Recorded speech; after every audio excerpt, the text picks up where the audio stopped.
bavula amanzi bona. No nabasebenzi bomkhanda bahlukana ukuba usopolitiki. Benza umsebenzi wabo. Ekhanda bangahlala ngo7 kushawa u4 epolice station kunomhlangano izolo whole day. Bangabambi ingcingo bangezi bangabandla nabantu. Abavula amanzi, that's all. Ayikho efuna, there's no politics. Politics uyibona ukhethweni, so dila nayo baphume laba bazophuma vele. Manje manje amanzi afuna. Abamba avula amanzi angene ePretoria Reservoir labe wavale khona. Hayi ukuthi awekho khona. Iproof yalokho indawo ezingaphambili zabantu abamhlophe. Siwathola kanjani bedlula? But you were part of uMasipala for 2 terms as iward councillor yala. Akazi kube nje. Yaqala nje. Akakazi. Not just take long. Leading infrastructure, same department. So abahambe bayovula bakhipha istopha lapha yakuleya project engaka engine ePretoria. So namhlanje njengoba kuvaliwe kuqaleni ukuvala iziphi indawo ethintekile.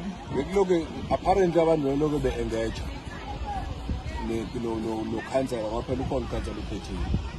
So if uzoba nabantu abazothi angisebenze emanzini, uzoba nabantu abathi angisebenze la Eskom kuphela ugesi, then abantu if they engage namaphoyisa peacefully like yesterday from 7 to 4 o'clock kungafiki ama-officials adlala ipolitiki nawakhohlwe ukuthi asebenzele umphakathi.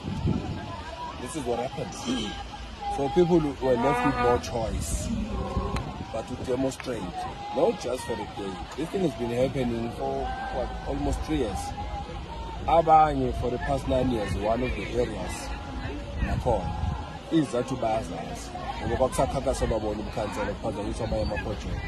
Now today they sebekhona umkhansela almost 3 years now. We're back to square one.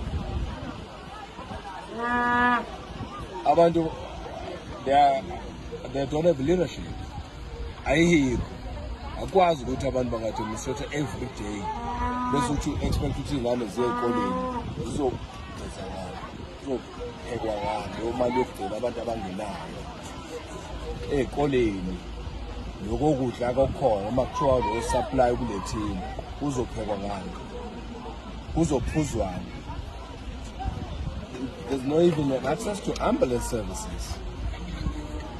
Even worse, nalabo bantu fanele bakufika lo ambulance bayifika ngakusasa. Fanele bathathwe bayiswe ko-RK Khan bagibele ka6. Kodwa abantu bana bahlala eduze kwasenodini bagibele kabili. Serious issues.